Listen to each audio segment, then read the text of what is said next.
you can see, this race remains a dead heat, with Romney holding on to the tiniest of leads, up 1 point over Obama among likely voters.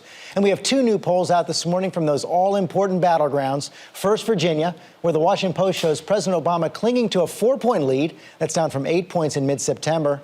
And in what may be the most consequential state of all, Ohio, more signs of momentum for Mitt Romney. The latest poll from a consortium of Ohio newspapers shows the race all tied up 49-49. And with that, let's hear from the campaigns. Former House Speaker Newt Gingrich for Governor Romney, Deputy Campaign Manager Stephanie Cutter for President Obama. And Stephanie, let me begin with you. And that poll out of Ohio, it shows Governor Romney coming on very strong in that state that matters so much. It looks like a real threat to your firewall. Well, George, you know, that's one poll. There have been several polls out this week, one including that showed us up 5 in Ohio. We feel pretty good about where we are on the ground there.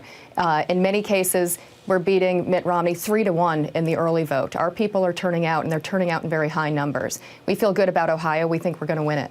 And let's dig into that ABC News Washington Post poll as well, Stephanie. It shows Governor Romney really making headway on the economy and who offers a clear plan on the economy. Back in July, President Obama had a 16-point lead on that measure. Today, it's tied. We know that President Obama is focused on that now. You're distributing plans all across the country. But did you wait too long? Absolutely not. I mean, you know, it's interesting that you're pointing out your national tracker poll, but in the Virginia poll you just cited, we are beating Mitt Romney when it comes to who do you trust to get the economy going, who do you trust for the next 4 years. In terms of the president's plans, we're happy to talk about them. The president laid them out at the convention. We ran a 2-minute ad on it. We've been campaigning across the country on this plan, you know, whether it's putting the best trained workers in place all over this country, 100,000 math and science teachers, bringing jobs back to this country rather than sending them overseas, or doing some nation building here at home, or ending 2 wars, using that savings to do some nation building here at home. These are big plans, and the president laid them out at the convention.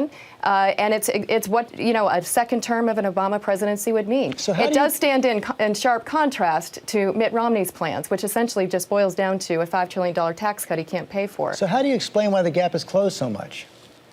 George, we can look at these polls a million different ways. They all say something different. At the end of the day, what we are focused on is getting the president out across this country, meeting as many voters as possible, but also implementing that ground game that we've invested so heavily on. Our people are coming out.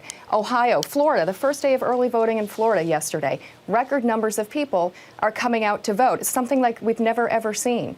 And that's a sign. It's a sign that there is momentum behind the president's reelection. There is energy on the ground. We're a little over a week out, and we're confident. We're also seeing a raft of newspaper endorsements come out overnight on the weekend. President Obama getting the endorsement of the New York Times, several newspapers in Ohio. The big surprise, though, this morning, the Des Moines Register hasn't endorsed a Democrat since Republican since 1972, Richard Nixon. They endorsed Mitt Romney, saying he offers a fresh economic vision. I want to read a part of that endorsement right here. It says, Barack Obama rocketed to the presidency from relative obscurity with a theme of hope and change.